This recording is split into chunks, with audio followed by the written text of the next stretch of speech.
Good morning again, dear viewers, and welcome back to our show. Today we're diving into one of the most fascinating topics of our time, artificial intelligence, dear viewers. From smart assistants on our phones to self-driving cars and even medical innovations, AI is shaping the way we live, work, and learn. Joining us this morning is Yousef Khalfan, a talented Kuwaiti programmer and AI specialist, who will share with us his journey, insights, and the vision for the future of technology here in our beautiful state of Kuwait and beyond. So, dear viewers, let's get inspired. Good morning, Yousef. Good morning. Thank you for having us. Such a pleasure to have you here on Good Morning. Likewise. To share all your insights about AI. Glad to be here. Thank you. Thank you so much. And first of all, Yousef Khalfan, would love to hear your adventure and journey in life and how you ended up in AI. So we founded a startup two years and 7 months ago, and with a very small amount of money. And alhamdulillah, right now we've hit a valuation of about 1 million KD. Wow. It's an AI startup, and we focused on data science. You know, data science is the word that was used for AI before AI became cool. So yeah, that was our journey. Then we moved to Saudi Arabia. We started in Kuwait, moved to Saudi Arabia 5 months ago. And it's been on the up since. Yes, wow. So definitely, as you said, you moved to Saudi Arabia, and I can see this as a collaboration between Kuwait and Saudi Arabia. It is. I mean, AI doesn't have borders, and the technology is pretty egalitarian. You can use it anywhere. The APIs are available to everybody, and the Saudi government has focused on building its own AI infrastructure, which is very interesting. And yeah, we've benefited from that. The whole GCC has. It's not just my company or other companies. Everybody has. So it's a sweet development for the region. All right. It is definitely, as you said, a cool development for the country. And since, mashallah, I can't get enough of you collaborating with the Kingdom of Saudi Arabia. This is so special. Yeah. We were very blessed, and they've been hosting a lot of AI startups, not just ours, globally. And it's been very interesting. They've opened a lot of doors. They have a lot of programs that are useful for small players like startups like ours, that ease your path towards reaching what's called product market fit and reaching beyond and becoming like a listed company at some point. So there's a real national effort there, and inshallah, where we're benefiting, not just as I said, globally, a lot of players are benefiting from these initiatives. All right. So would you tell us more about your company and some of the projects as an example? So we work in market making, quantitative market making and data analysis. And basically what we do is we're counterparties to people who want to sell or buy public equities in the Saudi Stock Exchange. And these regulations recently changed in Saudi, but this could very well happen in Kuwait. I think it's already happening in the UAE. So there's a shift towards from the old way of doing things towards more high-frequency trading and better market price discovery and things of that nature. So it's a very interesting development. This development happened in Wall Street in the 80s, so it's not novel in that sense. But yeah, there's a lot of machine learning involved and a lot of AI to spot certain patterns. All right, so we're going to be talking more about the programming side of AI. Yeah. And what advice would like to give students or our dear viewers listening that are interested in pursuing such a specialty? I mean, self-learning is a very important thing. I don't think any university course can keep up with the latest research just by virtue of being, a university course that's planned ahead. So I always say just self-learning. You have to want to learn these things, and you have to care enough to learn them, not to pass a test, but to actually, do the research, figure out who the big players are, the big names. Jan LeCun, for example, one of the godfathers. Others, follow them, listen to what they say. They usually share their latest research, and that's how you become good at anything, really, not just AI. So that's the advice I would give anyone. And there is a course online. It's from Harvard. It's called CS50. I think every good programmer starts with that. It's a very easy course, 10 hours. It's available online for free. If you can just go through those 10 hours, typically you'll come out a better programmer, or at least some sort of programmer, and then you can build on those skills. Hopefully. So Yousef Khalfan, moving to another subject from AI. As you know, all the rumors say that AI is going to take over all the jobs and they're going to reduce job offerings. What do you think about this? It's science fiction. I mean, Charlie Munger has a very famous word. says, show me incentives and I'll show you outcomes.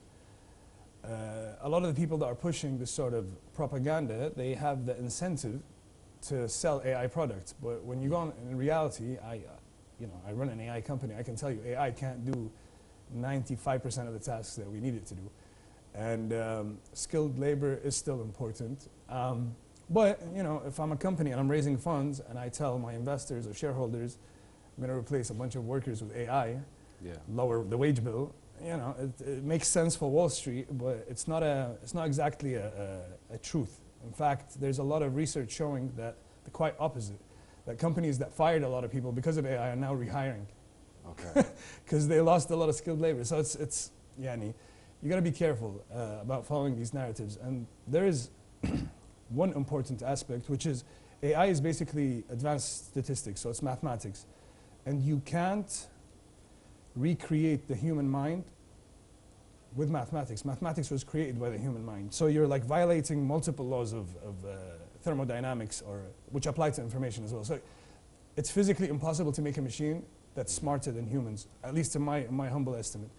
But you will find machines that do certain tasks, مثلا X-ray machines. That's one example. X-ray technicians now, AI can do a really good job at figuring out if a bone is broken or something like that. So in certain pattern recognition scenarios, it's very good, but it's not going to replace labor. I don't think so. All right. And it shouldn't, honestly. So as I understand from what you're saying, people involved in AI, they can use AI as a partner, as a side helper, like Batman and Robin. Yeah, co-pilot. Yeah, you can use AI to help you do things, make an email shorter, make it nicer, things like that, but help you figure out certain patterns. It's very good. AI can analyze a lot of data that you as a person can't. That's how we use it, at least. As an individual, you can only keep, I think, 8 past events in mind at any given time. 5 plus or minus 2, so 7 5 to 3. Yes. 7 to 3, sorry. But an AI can keep thousands of events in its memory and make decisions based on that. But the idea that it's just going to replace humans is science fiction. All right, so we battled that rumor for now. Yeah, I mean, it will keep happening because people have the incentive to keep raising money. I mean, OpenAI just raised like $1 billion, $300 billion round. So they have the incentive to keep pushing that narrative. But when you actually start using AI, you find out it's, in many ways, it's useless. For example, any students watching this, I know that we had a section about students earlier. Yeah. Don't use AI for math. It'll give you wrong answers. Okay. It's called the counting problem. They haven't solved it. Nobody has solved it. Not one company in the world can say their AI knows how to count. But you see a lot of bankers and students doing simple calculations on ChatGPT. It's going to give you wrong answers a lot of time. All right. I'm sure the parents are watching. The students are in school now, so they can't. Well, the parents, should probably not buy that subscription. All right. Yeah. So, Yousef Khalfan, since you're working and collaborating with the Kingdom of Saudi Arabia, and we'd love to know your experience and how you see the developments happening in the region and all of the GCC, and how are they implementing newer projects, into like smart cities and so on. So I don't really have experience in smart cities per se, but I can tell you about the startup scene, or the technology startup scene specifically. The Saudi government has done a bunch of initiatives via a program called NTDP, National Technology Development Program, and they're really sponsoring the next generation of technology with these grants, about 12,000 KD for each startup to build the very early phase of your product, a very simple prototype. And then there's other programs that give people their salaries. So if your whatever last salary you got, they will match it for a whole year. So there's a lot of incentives to create the next generation of technology startups with government grants. And I think that issue is important, because you want to support startups, you shouldn't give them debt, you should give them grants. Grants are they're an easy way to help someone develop something without either taking equity or putting them in debt.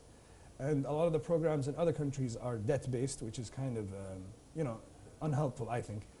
So the Saudi government has done it the right way, I think, and it has benefited everyone. Kuwaitis can apply to these programs. Anybody can apply to these programs as long as you have something that's worth. There's a selection criteria. Once you pass that, you can be entitled to these grants, these programs, and they've been very helpful, honestly. It's been fascinating. I moved there in April, and I can't get enough. That's very beautiful to know, mashallah. Yeah. And good luck to all your future endeavors, Yousef, with AI. So we'd love to hear from you, our last message from people that are interested in going to AI, and especially for our dear viewers. I don't think you should go into AI. AI is not an end. I think what you should do is try to focus on big problems, physics, biology, engineering problems, and try to make your way through that. Learning the programming for AI or how to use AI will be the easy part. It will complement your ability to think about these complex problems and solve them. There's a lot of complex problems, energy problems, medicine. There's so many things that I think are a better path for an individual to take to grow that skill set, and then you can, lean back on AI and go through the courses that help you use AI or develop some AI. But just to focus on AI, like hyper focus on AI, I think people will do themselves a disservice, because a lot of these programmers are being replaced by AI. Actually, the one job that is 100% being replaced by AI is coders, because AI is really good at coding. We use it for coding all the time. It's really good for debugging. So to go learn something that that the AI actually might kill is, I think, unhelpful. Focus on the big problems. There's a lot of them.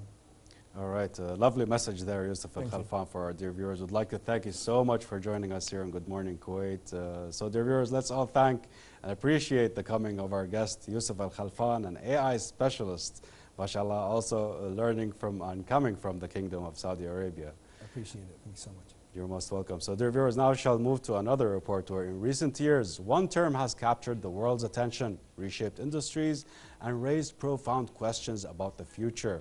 Artificial intelligence, or AI, what was once a subject of science fiction, has now become an integral part of our daily lives. From voice assistants and smart devices to healthcare innovations, self-driving cars, and advanced data analysis, artificial intelligence holds the promise of unprecedented progress, offering solutions to some of humanity's most complex challenges. At the same time, it sparks important debates about ethics, privacy, employment, and the very nature of human decision-making in an increasingly automated world. More details, dear viewers, in this following report. Stay tuned.